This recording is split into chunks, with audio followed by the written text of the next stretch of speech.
I want to bring us away from data and back to what the data looking at process correlates of outcome has shown us. That is, what are the active ingredients of approaches that work, not just this approach, any approach.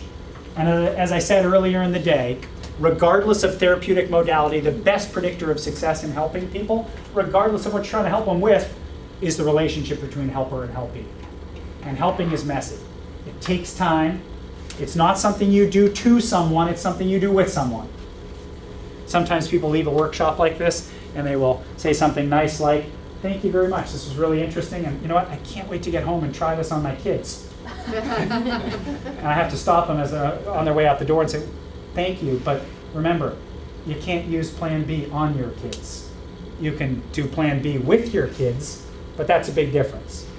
I think Plan B provides a recipe for building a helping relationship.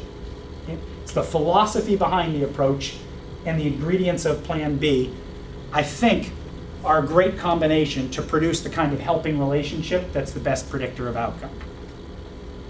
Now, earlier in the day, we were thinking a little bit about, what about regular old kids? Let's say you're in a home with one challenging kid and two regular old ones. In a classroom with 3 challenging kids, 22 regular old kids. Should we keep doing Plan A with the other kids? Well, a little food for thought as we get close to the end here. If you teach a child that somebody always has to win and somebody always has to lose, when is that kid going to learn the skill of working towards mutually satisfactory solutions to problems?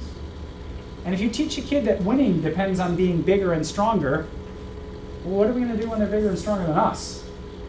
And I think if we really think long and hard about it, we are able to get away with Plan A with the vast majority of kids out there because they have the skills to handle it.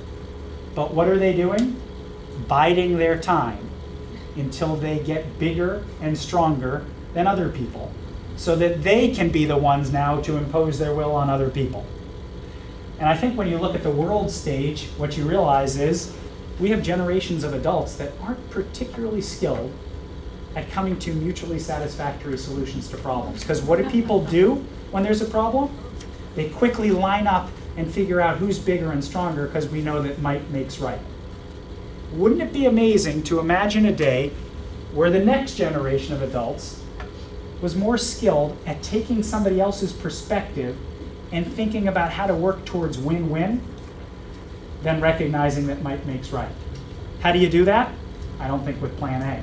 Plan A actually teaches might makes right. Plan A teaches, we don't really care about your concern. Ours trumps yours because we're bigger and stronger.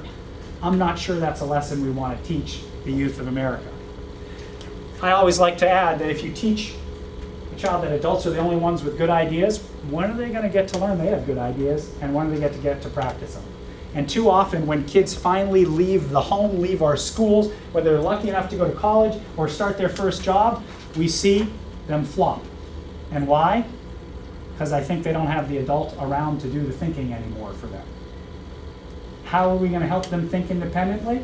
By teaching them those thinking skills from a very early age.